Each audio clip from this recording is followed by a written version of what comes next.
अवश्य आप भी किसी भी व्यक्ति के मन की बात जान सकते हैं, किंतु उससे पहले आपको अपने ऊपर काम करना होगा, और वह काम है अपने मन को शांत करना, अपने मन को वर्तमान में लाना होगा, जिसके लिए मैं आज आपको 3 तरीके बताने वाला हूँ। और ये तीनों ही तरीके बड़े ही आसान और सरल हैं। किंतु हे राजन, उससे पहले आपको एक काम करना होगा, अपने मन को एकाग्र करना होगा। जब हम अपने मन को एकाग्र करते हैं, अपने मन को वर्तमान में लाते हैं, तो हम दूसरे के मन की बात जान सकते हैं, क्योंकि वह आदमी अभी भी अपने मन में वर्तमान में ही सोच रहा है, और हमें भी मन को वर्तमान में ही लाना होगा, तभी हम उसके मन की बातें जान सकते हैं। यदि हम अतीत में हुई घटनाओं के बारे में सोच रहे हैं, तो वह जो अगला आदमी वर्तमान में सोच रहा है, वर्तमान में अपने मन में बात कर रहा है, वह हम कैसे जान पाएंगे?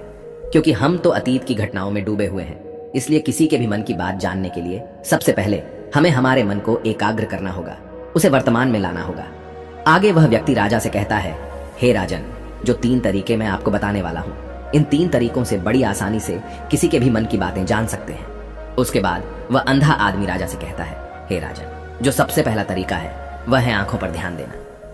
किसी व्यक्ति से बात करते वक्त उसकी आंखों में देखना, उसकी आंखों पर ध्यान देना जो सबसे ज्यादा जरूरी है, क्योंकि आंखें बोलती नहीं पर बहुत कुछ कह जाती हैं।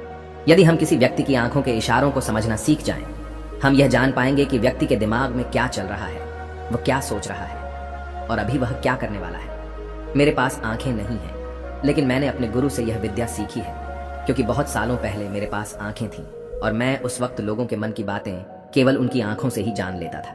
इसलिए यदि आप भी दूसरों की मन की बातें जानना चाहते हैं, तो आपको भी उनकी आंखों पर गौर करना चाहिए, जैसे कि उनका आकार कैसा है, वह कब, कहां और किधर देख रहे हैं। यदि उसकी आंखें यहाँ वहां घूम रही हैं, जब आप उससे बातें कर रहे हैं, तो वहां वह इधर उधर मोड़ रहा है, कभी ऊपर तो कभी नीचे या कभी आसपास, या फिर उसकी आंखें खुश नजर आ रही हैं या फिर आंखें निराश नजर आ रही हैं, जैसे कि चोर होता है। उसकी आंखों में जब हम देखते हैं तो हमें यह पता चलता है कि अगले आदमी ने कोई गलती की है।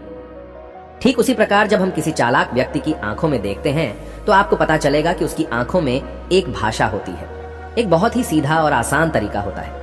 यदि आपको यह पता लगाना है कि सामने वाला व्यक्ति आपसे झूठ कह रहा है या फिर सही, तो आपको उसकी आंखों पर ध्यान देना अति आवश्यक है। यदि आपसे बात करते वक्त वह व्यक्ति अपनी आंखें यहाँ वहां घुमा रहा है, ऊपर नीचे, इधर उधर, दाएं बाएं, हर जगह देख रहा है, तो इसका अर्थ यह हुआ कि वह उस बात से निकलने का कोई रास्ता ढूंढ रहा है, वह कोई झूठ बना रहा है। यदि सामने वाला व्यक्ति आपसे कुछ झूठ कहने का प्रयास कर रहा है, तो वह आपसे नजर नहीं मिलाएगा। वह यहाँ वहां देखेगा, ऊपर नीचे देखेगा, लेकिन वह आपकी आंखों में आंखें डालकर कभी नहीं देख पाएगा, क्योंकि उसे डर है कि यदि उसने आपकी आंखों में आंखें डालकर देखी तो उसका झूठ पकड़ा जाएगा और लोगों को सच्चाई का पता चल जाएगा। और इसी प्रकार कुछ और भी भाषाएं होती हैं। जब आप किसी की आंखों में आंखें डालकर यह देखना शुरू कर देंगे कि उसके हाव भाव क्या है, ठीक उसी प्रकार चेहरे के हाव भाव होते हैं, जिससे हम मन की बातें बड़ी आसानी से समझ सकते हैं, और इन्हें भी समझना बहुत जरूरी है। कभी कभी कोई व्यक्ति अपने चेहरे से जैसे आंख, होंठ और बहुत से कुछ अलग अलग व्यवहार करता है।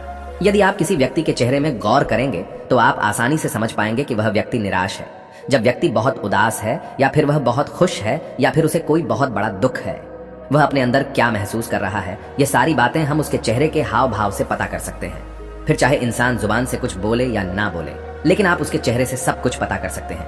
आगे व्यक्ति राजा से तीसरा तरीका बताते हुए कहता है, हे राजन, इसी प्रकार तीसरी भाषा भी है, अर्थात तीसरा तरीका भी है, और वह है हाथों के इशारे और शरीर का व्यवहार। मन की बात समझने के लिए हमें हाथ के इशारे और शरीर के व्यवहार को समझना बहुत आवश्यक है।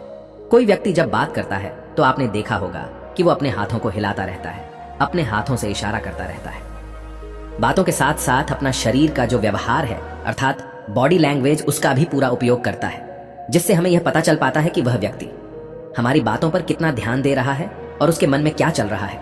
शरीर के व्यवहार को देखने के लिए उसके हाथ मटकाने, शरीर मटकाने और चेहरे पर बार बार हाथ लाने, हाथों का एक दूसरे से मसलना, ऐसी बहुत सी क्रियाएं होती हैं, उस पर हमें ध्यान देना अति आवश्यक है। मन की बात को समझने के लिए हमें शरीर के व्यवहार को भी समझना पड़ता है। यदि हम इन 3 तरीकों को सही तरीके से ध्यान देकर इन 3 तरीकों को अच्छे से समझ लेते हैं, तो हम बहुत जल्दी किसी भी व्यक्ति के मन की बातें बड़ी सरलता और सहजता से जान सकते हैं।